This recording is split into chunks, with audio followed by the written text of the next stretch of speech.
सभी दर्शकों को स्वतंत्रता दिवस की ढेरों शुभकामनाएं। प्रधानमंत्री नरेंद्र मोदी ने आज लाल किले की प्राचीर से तिरंगा लहराया और वहीं से आज का प्रधानमंत्री नरेंद्र मोदी का संबोधन, जिसमें संदेश बड़ा अमेरिका से लेकर पाकिस्तान तक के लिए था। पूरी दुनिया की नजरें वहां पर हैं और पहले आप वीडियो देख लें। ये 35 सेकंड की वीडियो है नाज़रीन। ये बल्कि मैं चाह रहा हूं कि पहले ये आप ऑडियो भी सुने।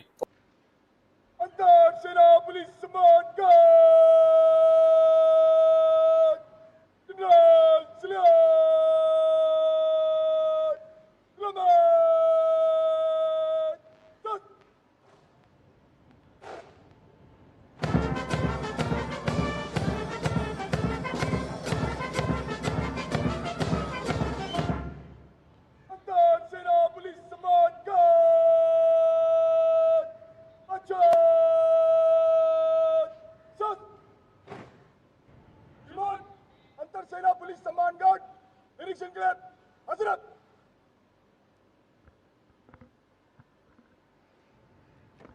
गार्ड कमांडर द्वारा माननीय प्रधानमंत्री महोदय से सलामी गारद के निरीक्षण का अनुरोध और उसे स्वीकार करके वे सलामी गारद की ओर बढ़ रहे हैं। मुझे एक चीज पे भारत को दाद देनी पड़ती है, और क्यों दाद देनी पड़ती है, और मैं मजबूर हूं उनकी तारीफ करने के लिए। इकोनॉमिकली दिन दुगनी रात चुगनी बेहतरी और तरक्की करता चला गया। इंसान ही खड़ा है ना, कोई रोबोट तो नहीं है। अनबिलीवेबल नाज़रीन, मिलिट्री है, उनके जो ऑफिशियल्स हैं, उनका बॉडी कंट्रोल है। एक लम्हे के लिए भी नाज़रीन इस बंदे ने आंखें भी नहीं झपकाई, इसके जिस्म का कोई हिस्सा नाज़रीन नहीं हिला, जीरो मूवमेंट। ये मैसिवली वीडियो वायरल है, पूरी दुनिया में शेयर हो, लोग एंजॉय कर रहे हैं, सेलिब्रेट कर। Unbelievable body control, unbelievable. 80वें स्वतंत्रता दिवस के मौके पर लाल किले पर पहली बार वंदे मातरम गाया गया। प्रधानमंत्री नरेंद्र मोदी ने 13वीं बार तिरंगा फहराया। पीएम मोदी ने देश को संबोधित करते हुए कहा कि भारत को अब दूसरे देशों पर निर्भर नहीं रहना है, हमें आत्मनिर्भर बनना है। ये मैसिवली इस वक्त इंटरनेट के ऊपर वायरल है, पूरी ग्लोबली वायरल है और पूरी दुनिया इसे देख रही है और एंजॉय कर रही है। आज आपने खिताब सुना मोदी साहब का, क्या तवक्कुआत थी आपकी? क्या आपकी तवक्कुआत पे ये खिताब पूरा उतरा? बड़ा तवील खिताब था और हमेशा जी भर के बोले। 15 अगस्त को जो वज़ीर आज़म साहब तकरीर फरमाते हैं तो तवील खिताब था। मैंने भी 2-3 बार 3-4 बार सुना एक्चुअली वहां बैठ के इनका खिताब रेड फोर्ट पे। सबसे हैरान करने वाली बात यह है कि एक तरफ पीएम मोदी भारत को आत्मनिर्भर और सशक्त बनाने का काम कर रहे थे, तो दूसरी तरफ इजराइल ने बड़ा खेल कर दिया।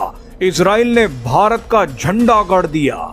सबसे पहले तो भारत में इजरायली राजदूत रुवेन अजार ने हिंदी में भारतवासियों को स्वतंत्रता दिवस की बधाई दी। स्वतंत्रता दिवस की हार्दिक शुभकामनाएं। इसी बीच इजराइल के डिप्लोमेट्स भारत के एक रेलवे स्टेशन पर पहुंच गए और भारतीय लोगों को झंडा बांटने लगे, खास तौर पर भारत के मुस्लिमों को। ये पूरा वीडियो हम आपको आगे दिखाएंगे, लेकिन उससे पहले आपको बता दें कि 2 दिन पहले भी इजराइल के डिप्लोमेट्स ने भारत में वंदे मातरम गाना शुरू कर दिया था। ये संदेश खास तौर पर भारत में रहने वाले उन लोगों के लिए था जो वंदे मातरम गाना नहीं चाहते।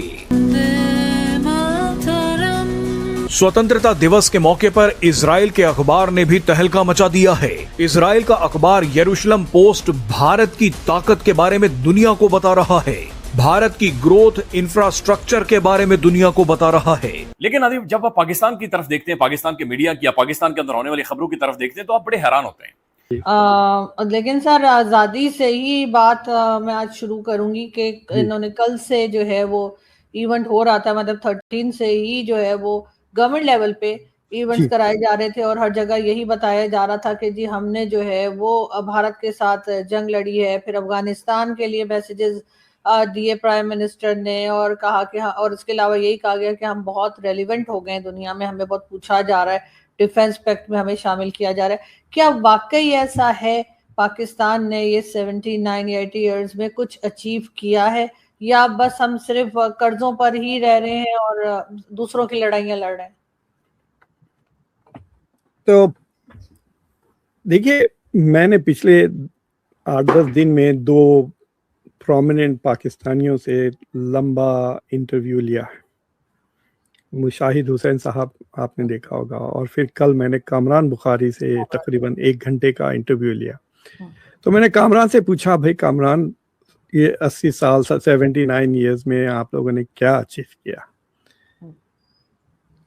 तो मैं समझा था कि यूजुअली जो स्टैंडर्ड आंसर आता है पाकिस्तान की तरफ से कि हमने न्यूक्लियर पावर बन गए, we are now a nuclear power. तो एक्चुअली कामरान ने वो नहीं कहा। कामरान ने कहा कि ये एक हमारा अचीवमेंट ये कि सरवाइव कर रहे हैं कि अभी तक। So this is a big achievement कि in spite of all the headwind, सारे परेशानियां मुश्किलात के बावजूद सरवाइव कर रहे हैं। जब मैं मुशाहिद हुसैन साहब से बात किया तो मैंने उनसे पूछा कि भाई ऐसा कैसा है कि भाई आप इंटरनेशनल स्फीयर में हीरो बट डोमेस्टिक स्फीयर में जीरो हैं। तो शायद उनको वो बात अच्छी नहीं लगी, लेकिन उन्होंने कहा कि, और फिर मैं कहा कि भाई आप बड़े होके क्या बनना चाहते हो पाकिस्तान? तो उन्होंने कहा क्या बात कर रहे हैं, हम ऑलरेडी बड़े हो गए, we are all grown up, we are now mature, कि हम अब इंटरनेशनल। तो ये जो डिप्लोमेटिक अचीवमेंट है पाकिस्तान का कि वो मीडिएट कर रहा है ईरान को लेकर, और देखिए दिस इज, ये उड़ती उड़ती चीज़ है। ये बहुत आसानी से जो चीज़ें हासिल होती ना वो आसानी से चली भी जाती हैं कि ये these are all Donald Trump की इनायतें हैं। देयर इज नथिंग, इसे पाकिस्तान का कुछ अचीवमेंट नहीं है कि ठीक है we for whatever reason.